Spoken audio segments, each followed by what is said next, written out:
श्रोताओं नमस्कार। कोविड-19 पर आधारित इस विशेष कार्यक्रम में आज एक बार फिर मैं दीपेंद्र शिवाजी। इस विशेष कार्यक्रम में हमारी आज की मेहमान है अंग्रेजी की नगर की एक नामचीन लेखिका डॉक्टर रूबी गुप्ता। आज हम उनसे बात करेंगे लॉकडाउन के इस कठिन समय की और उनके लेखन की।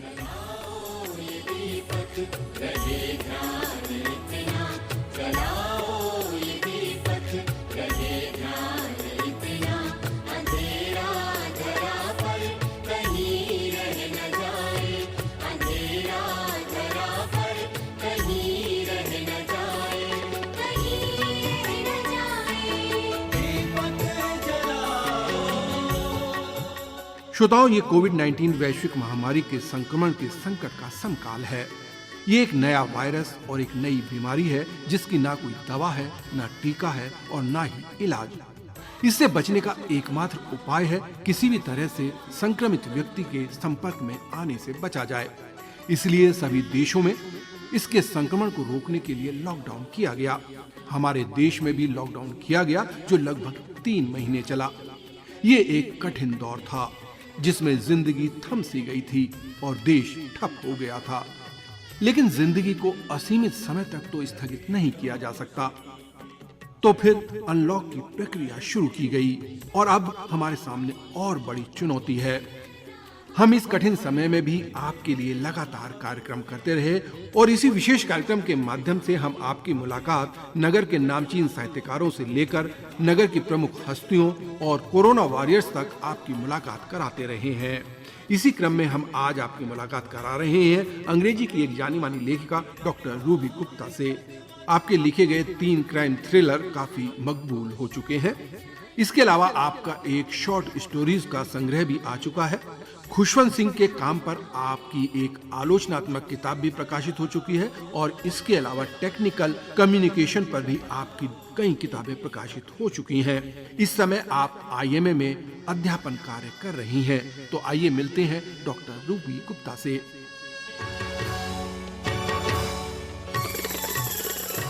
और श्रोताओं, इस समय हमारे साथ डॉक्टर रूबी गुप्ता जुड़ गई हैं। डॉक्टर गुप्ता, आपका हमारे कार्यक्रम में बहुत बहुत स्वागत है। धन्यवाद। मुझे बहुत ही अच्छा लग रहा है कि आपने मुझे इनवाइट किया और इसके थ्रू मैं सब श्रोताओं से जुड़ रही हूँ और अपने विचार रख सकती हूँ। मुझे बड़ा अच्छा लग रहा है। डॉक्टर गुप्ता, आप जैसा जानती हैं कि पूरा विश्व इस समय कोविड-19 की वैश्विक महामारी से जूझ रहा है और ये मानव जाति पर निश्चित रूप से एक बहुत बड़ा संकट है।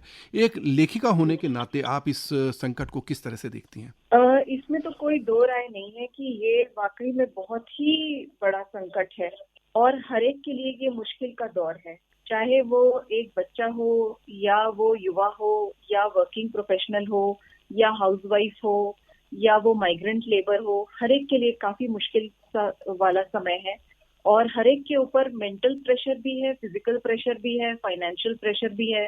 तो मैं देख रही हूँ कि ये मुश्किल तो है, लेकिन ये हमारी सूझबूझ पे निर्भर करता है कि हम कैसे इस मुश्किल वाले समय को पॉजिटिव वे में देखें और इसमें हम पॉजिटिव तरीके से हम इसमें से निकल के आ पाएं।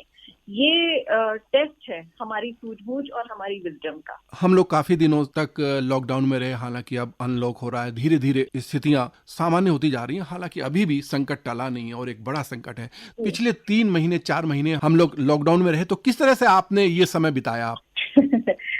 ये समय शुरू में तो अच्छा लगा क्योंकि समय मिला काफी घर पे ध्यान देने के लिए, परिवार पे ध्यान देने के लिए, नए नए चीजें व्यंजन बनाने के लिए काफी अच्छा लगा क्योंकि ऐसा समय मिल नहीं पाता है क्योंकि हम नॉर्मल वर्किंग लाइफ में इतना टाइम नहीं होता है कि हम फुर्सत से कई चीजों पे ध्यान दे पाए।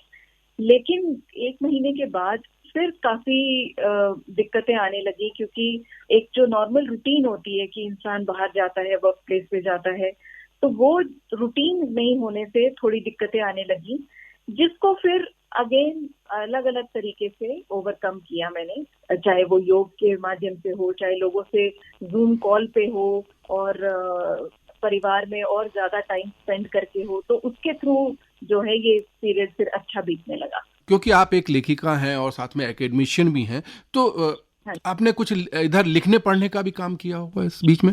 हाँ हाँ, हमारा काम तो रुकता नहीं है, तो इसीलिए जो हमारा टीचिंग का वर्क था वो तो चलता ही रहा। ऐसा नहीं हुआ कि ये टीचिंग का वर्क हमारा बीच में रुक गया। माध्यम जरूर चेंज हुआ, क्योंकि अब हम वीडियो कॉन्फ्रेंसिंग के थ्रू कॉल करते हैं और क्लासेस लेते हैं। तो ये एक नया एक्सपीरियंस था जिसमें नए नए तरह के अनुभव हुए, नए चैलेंजेस आए, और काफी एक्साइटिंग भी था इस माध्यम के थ्रू पढ़ाना और इंटरेक्ट करना सब स्टूडेंट्स से। तो ये हम लोग का एक रूटीन बन गया, वीडियो क्लासेस लेना। फिर लिखने पढ़ने का जो रूटीन था वो भी रहा, क्योंकि लिखने पढ़ने के लिए आपको बाहर जाने की जरूरत नहीं होती है, रिसर्च आपका ऑनलाइन हो जाता है। तो ये सब चीजें मैंने सब घर में बैठ के ही नॉर्मल तरीके से किया। आपने काफ़ी किताबें लिखी हैं और जो आपका लास्ट जो नॉवेल आया था वो 2019 में आया था, काफ़ी मकबूल भी वो हुआ नॉवेल, और वो एक तरह की मर्डर मिस्ट्री थी। उसके बारे में हमें कुछ बताएंगे आप? 2019 में मेरा नॉवेल आया था, जिसे ब्लूम्सबरी पब्लिशर्स, जो कि हैरी पॉटर के पब्लिशर्स हैं, उन्होंने पब्लिश करा। और वो कई जगह से लॉन्च हुआ, जैसे कि हरिद्वार लिटरेरी फेस्ट में जो मशहूर लिरिसिस्ट है समीर अंजान जी, उन्होंने लॉन्च किया। और देहरादून लिटरेचर फेस्टिवल में लॉन्च हुआ, वैली ऑफ वर्ड्स में लॉन्च हुआ, चंडीगढ़ लिटरेरी फेस्ट में भी लॉन्च हुआ। तो ये जो नॉवेल है ये एक मर्डर मिस्ट्री है, क्योंकि मेरा फोकस क्राइम फिक्शन पे रहता है और मिस्ट्रीज खासकर मैं लिखती हूँ। मेरी 3 नॉवेल्स जो हैं वो मिस्ट्रीज ही हैं। उसी तरीके से ये नो इल्यूशंस इन ज़ैनाडू भी मिस्ट्री है, लेकिन ये मर्डर मिस्ट्री है। तो इसकी कहानी ऐसी होती है कि मुंबई फिल्म इंडस्ट्री के ऊपर आधारित है, और वहाँ के जो सबसे मशहूर फिल्म स्टार है, सबसे टॉप के सुपरस्टार है राजवीर कपूर, उनका मर्डर हो जाता है। उन्हीं के स्टडी में हो जाता है, उन्हीं के गन से उनका मर्डर होता है। और फिर वहां से इन्वेस्टिगेशन शुरू होता है, और फिर पता चलता है मुंबई फिल्म इंडस्ट्री में जैसे तरह तरह के रिलेशनशिप्स होते हैं, हर तरह की चीज वहां होती है। एम्बिशन होता है, जेलसी होती है, और कट थ्रोट कॉम्पिटिशन होता है, एक्स्ट्रा मैरिटल अफेयर्स होते हैं। तो इन सब का समागम है इस नॉवेल में, और ये जिसे कहते हैं मुंबई मसाला, इसको कह सकते हैं ये जो मेरा नॉवेल है। खुद भी बताया कि आप का जो जो मेन फोकस आपका रहता है वो आपका मर्डर मिस्ट्रीज पे रहता है और आप उस तरह के नॉवेल लिखती हैं। लेकिन इधर बहुत सारी ऐसी घटनाएं घटी, बहुत सारे टीवी कलाकारों ने और फिर बाद में सुशांत राजपूत ने आत्महत्या की। तो इधर आपको कोई ऐसा प्लॉट या कुछ इस तरह की आपको लगा कि कुछ और लिखा जा सकता है, या कुछ ऐसी आपने योजना बनाई हुई है? नहीं, ये मैंने अभी ऐसी योजना तो नहीं बनाई है, पर हाँ, ये जो डिप्रेशन का एक दौर स्टार्ट हो गया है, और जिसकी वजह से कई लोगों ने इस तरह के बहुत ट्रैजिक इंसिडेंट्स हुए हैं, जिसकी वजह से सोचने पर मजबूर हो गया है। मैं भी मजबूर हो गई हूँ सोचने पर कि जिंदगी का असली मतलब क्या है। तो मेरे दिमाग में इस तरह से एक प्लॉट कह लीजिए, या कहानी की एक बीज उत्पन्न हो रही है कि हम ये देखें कि हमारे जीवन का मतलब क्या है, हमारा जीवन का मकसद क्या है। हम उस मकसद से हट जाते हैं, या हमारा मकसद ही गलत होता है, तभी हम डिप्रेशन में जाते हैं और नकारात्मक विचार इतने हमारे ऊपर प्रबल हो जाते हैं कि हम ऐसा कदम उठाते हैं। तो मैं इस वे में एक्सप्लोर करना चाहती हूँ कि हम कैसे पॉजिटिव रह सके जितने भी चैलेंजेस आए लाइफ में। इसके अलावा आपने बहुत सारी अलग अलग विधाओं में लिखा है। आपने शॉर्ट स्टोरीज लिखी हैं, आपने क्रिटिसिज्म भी किया है, और साथ में आपने टेक्निकल कम्युनिकेशन पर भी लिखा है। तो इसमें से आपको सबसे ज्यादा प्रिय क्या है? सबसे प्रिय तो मुझे कहानियां ही है, क्योंकि मुझे कहानियां बहुत ही, मतलब एक तरह से कहा जाए, कहानियां मेरा पहला प्यार था। और बचपन से ही मेरे को कहानियों में बहुत शौक था पढ़ने का। और मैं वेस्टर्न ऑथर्स को ज्यादातर पढ़ती थी, जैसे इनेट ब्लाइटन तो मेरी सबसे फेवरेट ऑथर है। वो बच्चों की किताबें लिखती थी मतलब। तो वो किताबें पढ़कर मैं उसमें इतना खो जाती थी और इतनी खुश हो जाती थी, मतलब जैसे लोगों को मिठाई मिलती है और इतने खुश हो जाते हैं, वैसे मुझे लगता था अगर मुझे कोई कहानी की किताब मिल जाए मेरे फेवरेट ऑथर की, तो मुझे लगता था मुझे मिठाई मिल गई। तो निश्चित ही मुझे जो इमेजिनेशन वाली जो कहानियां होती हैं, और खासकर फिर धीरे धीरे मैं बड़ी हुई तो मुझे मिस्ट्री की कहानियां बहुत पसंद आई। एगाथा क्रिस्टी, जिसमें आप अपना दिमाग यूज कर रहे हो कि भाई क्या मिस्ट्री है, इसके पीछे क्या है, कैसे पता चलेगा। तो ये मेरा फेवरेट जॉनरा है।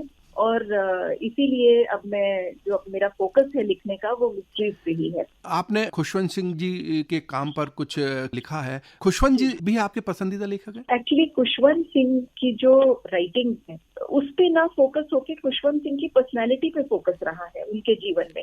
तो कहीं ना कहीं मैं ये एनालाइज करना चाहती थी कि उनकी पर्सनालिटी और कभी कभी उनकी पर्सनालिटी बस जोक, सरदार जी जोक पे रहकर ही रह जाती थी। हालांकि ऐसा उनकी राइटिंग्स में नहीं था। उनकी राइटिंग्स में अगर देखा जाए, उनकी जो 2 किताबें हैं, हिस्ट्री ऑफ सिख, वो एक बहुत ही अच्छा काम किया है उन्होंने सिख के ऊपर, पूरे सिख समुदाय पे। और ये उनकी राइटिंग जो है इंसाइक्लोपीडिया ब्रिटानिका में भी इनकॉर्पोरेट हुई है। फिर उनकी जो नॉवेल है ट्रेन टू पाकिस्तान, जो कि पार्टीशन के ऊपर बेस्ड है, उस नॉवेल को ग्रोव प्रेस अवार्ड भी मिला है। तो मुझे लगा कि एक उनकी जो राइटिंग्स के ऊपर एक क्रिटिकल वर्क करना बहुत जरूरी है, ताकि ये पता चले कि पर्सनालिटी अलग चीज है और जो उनका वर्क है वो अलग चीज है। तो इन दोनों को मैंने एनालाइज करा, इसीलिए मेरे बुक का नाम भी था रियलिटी एंड मिथ। जो मिथ एक बना हुआ है वो तोड़ने की मैंने कोशिश करी, और मैंने उनके सारे non fictional and fictional works को लेके एनालाइज करा कि क्या मेरिट है उनके रिटन वर्क में। इस दौरान मैं कई बार उनसे मिली, मैंने उनका इंटरव्यू करा कई बार,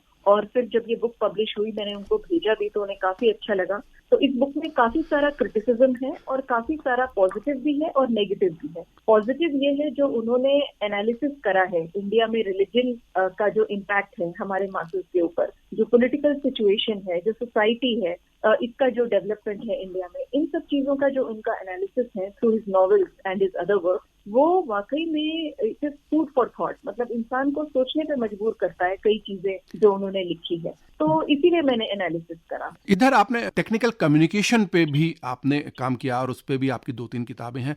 इस क्षेत्र में कैसे आप आई के बारे में कुछ बताएंगे? मैंने एक्चुअली पहले मैं जर्नलिस्ट थी, फ्रीलांस जर्नलिस्ट। उसके बाद मैंने पीएचडी करी और फिर मैं टीचिंग में आई। तो टीचिंग में मैं इंजीनियरिंग कॉलेज से मैंने पढ़ाना शुरू करा, और इंजीनियरिंग कॉलेज में मैंने बीटेक के स्टूडेंट्स को पढ़ाया, एमबीए के स्टूडेंट्स को पढ़ाया, फार्मेसी के और एमसीए के। तो ये सारे टेक्निकल स्टूडेंट्स को मैं पढ़ा रही थी। तो मैंने देखा कि जो टेक्निकल स्टूडेंट्स को जो कम्युनिकेशन स्किल्स की रिक्वायरमेंट होती है वो थोड़ी डिफरेंट होती है। उनको जो रिक्वायरमेंट होती है वो होती है टेक्निकल कम्युनिकेशन और बिजनेस कम्युनिकेशन के लिए। और टेक्निकल कम्युनिकेशन और बिजनेस कम्युनिकेशन के ऊपर किताबें तो हैं, लेकिन कंसाइज और इजी वे में किताबें नहीं है जो स्टूडेंट एक बार उठाए और बहुत आसान तरीके से उसे चीजें समझ में आ जाए और एक साथ वो पढ़ता चला जाए और उसे समझ में आ जाए, और सबसे बड़ी बात है वो इम्प्लीमेंट करना आ जाए उसे वो चीजें।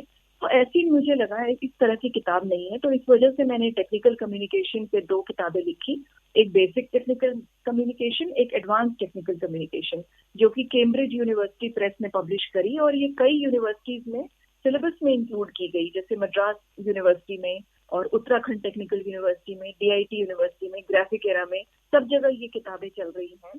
तो इसमें मैंने जो एस्पेक्ट, जैसा मैं बता रही हूँ कि प्रोफेशनल, चाहे वो इंजीनियरिंग प्रोफेशनल हो, मैनेजमेंट प्रोफेशनल हो, फार्मेसी का प्रोफेशनल हो, क्या चीजें उसे मालूम होनी चाहिए। चाहे अगर वो टेक्निकल रिपोर्ट लिख रहा है तो कैसे रिपोर्ट स्ट्रक्चर होगी, अगर वो बिजनेस प्रपोजल लिख रहा है तो कैसे वो बिजनेस प्रपोजल करना है। फिर सॉफ्ट स्किल्स का एस्पेक्ट, अगर आप एक मीटिंग में हो तो मीटिंग में क्या चीजें, एजेंडा कैसे तैयार होता है, मिनट्स ऑफ मीटिंग कैसे होती है। फिर अगर आप प्रेजेंटेशन दे रहे हो तो प्रेजेंटेशन स्किल्स में क्या आपको दिमाग में रखना है। If you are an MBA graduate तो अगर आप नेगोशिएशन कर रहे हो तो नेगोशिएशन स्किल्स में क्या एस्पेक्ट इम्पोर्टेंट है। तो ये सारी चीजें मैंने इन 2 किताबों में कवर की हैं, बिकॉज मेरा आइडिया ये था कि किसी तरह स्टूडेंट्स की हेल्प हो जाए। एक ही किताब में उन्हें जॉब एप्लीकेशन लेटर से लेकर नेगोशिएशन स्किल्स तक सारी चीजें मिल जाएं, आसान, इजी टू अंडरस्टैंड वे में, विच ही कैन इम्प्लीमेंट। इस समय भी भारत में इंग्लिश बहुत लिखा जा रहा है और बहुत सारे हमारे ऐसे लेखक हैं जो विश्व स्तर पर काफी नाम कमा रहे हैं। कोई ऐसे लेखक हैं जिन्हें आप फॉलो करती हैं और आपके बहुत प्रिय लेखक हैं?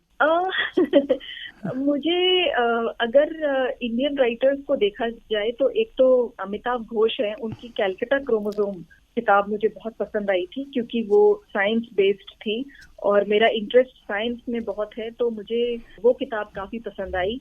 आपका जो आखिरी जो नॉवेल आया था वो 2019 में आया था, काफी समय बीत चुका है। इधर कुछ नया, कुछ पाइपलाइन में है, कुछ नया लिखने वाली हैं? हाँ, मैं अभी सोच रही हूँ, जैसा कि मैंने बताया, अभी प्लॉट में उसके बारे में मंथन चल रहा है जिसे कहा जाएगा, क्योंकि एक किताब लिखने में मुझे काफी समय लगता है। फिक्शन की अगर मैं बात करूँ तो एक फिक्शन किताब लिखने में जहाँ 3 साल लगते हैं, नॉन फिक्शन तो मैं 2-3 महीने में लिख लेती हूँ। अगर मेरी टेक्निकल कम्युनिकेशन बुक की मैं बात कहूँ तो वो 2-3 महीने में मैंने लिख ली थी। लेकिन जैसे नो इल्यूजन्स इन ज़ैनाडू है जो मेरी प्रीवियस किताब है, तो 3 साल लगे थे। तो एक नॉवेल क्रिएट करने में काफी टाइम लगता है, सोचने में, प्लॉट क्रिएट करने में, फिर कैरेक्टर्स क्रिएट करने में। तो अभी मेरा 2 तरफ ध्यान जा रहा है। एक तरफ मैं सोच रही हूँ कि मैं क्राइम फिक्शन ही लिखूं, दूसरी तरफ मेरा मन हो रहा है कि अब हट के कुछ अलग लिखा जाए, क्योंकि दुनिया भी इतनी सीरियस हो गई है। तो मैं सोच रही हूँ कि लव स्टोरी लिखा जाए, कुछ हल्का फुल्का, कुछ इमोशंस की तरफ जाके लिखूं, ना कि इतना सीरियस डार्क टाइप की किताब जैसे कि मर्डर। इन दो में मेरा द्वंद्व चल रहा है इस समय।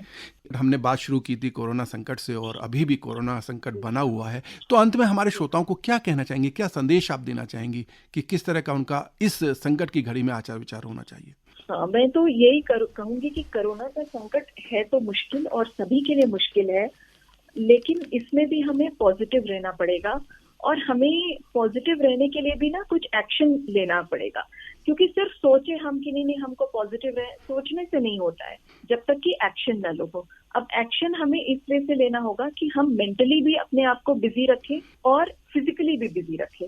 अब मेंटली हम बिजी रख सकते हैं, जैसे हमारे बचपन में हमें हॉबीज हुआ करती हूँ, किसी को पेंटिंग का शौक हो, किसी को खाना बनाने का शौक हो, किसी को सिलाई का शौक हो, किसी को कुछ कारपेंट्री का शौक हो, तो उन्हें अपनी ये शौक दोबारा स्टार्ट कर देने चाहिए। इससे उनको बहुत सेटिस्फैक्शन और खुशी मिलेगी। तो एक तो ये कि आप अपने शौक दोबारा करिए, अगर शौक नहीं रहे तो नए शौक आप अपनाइए। फिर इसके अलावा किताबें पढ़िए। किताबें भी जरूरी नहीं कि आप सीरियस किताबें पढ़िए, आप कॉमिक्स पढ़िए, चाचा चौधरी पढ़िए, कोई भी किताब पढ़िए, उससे आपको खुशी मिलेगी। फिर उसके अलावा परिवार के साथ टाइम स्पेंड करिए। मान लो आपके परिवार में ज्यादा लोग नहीं है, तो आप कई सारे ऐप्स होते हैं वीडियो कॉलिंग वाले, ग्रुप वाले जो होते हैं, के थ्रू आप सब मिलके अंताक्षरी खेल सकते हैं। इस तरह की चीजें कर सकते हैं। और इसके अलावा मुझे लगता है कि हमें अपने इंडियन रूट्स के पास वापस जाना चाहिए, और इंडियन रूट्स में हमें 3 चीजें अपनानी चाहिए। एक तो योग, दूसरा मेडिटेशन और तीसरा आयुर्वेद। इन तीनों चीजों को अगर हम अपनाएं अपने जीवन में आसान तरीके से, थोड़ा थोड़ा, जरूरी नहीं कि इतना डिफिकल्ट हम बना लें। अब जैसे आयुर्वेद में आपकी तासीर क्या है, आप पित्त प्रधान है कि वात प्रधान है, उसके हिसाब से आप अपना डाइट रखें, अपनी दिनचर्या रखें, तो आप निश्चित तौर पे बहुत ही हेल्दी, मेंटली और फिजिकली हेल्दी इंडिविजुअल बनेंगे। तो मेरे ख्याल से इन सब चीजों में से कुछ चीजें अगर आप अपनाएं तो डेफिनेटली आप इस दौर से आसानी से और सक्सेसफुली गुजर सकते हैं। बिल्कुल डॉक्टर रूबी गुप्ता, आप आकाशवाणी से जुड़ी और आपने हमसे बात की, आपका बहुत बहुत शुक्रिया, बहुत बहुत आभार। ये थी हमारी आज की मेहमान डॉक्टर रूबी गुप्ता, जो कि एक अंग्रेजी की जानी मानी लेखिका हैं। आज के कार्यक्रम में बस इतना ही। अब दीपेंद्र सिवाज को ये कार्यक्रम समाप्त करने की अनुमति दीजिए। नमस्कार।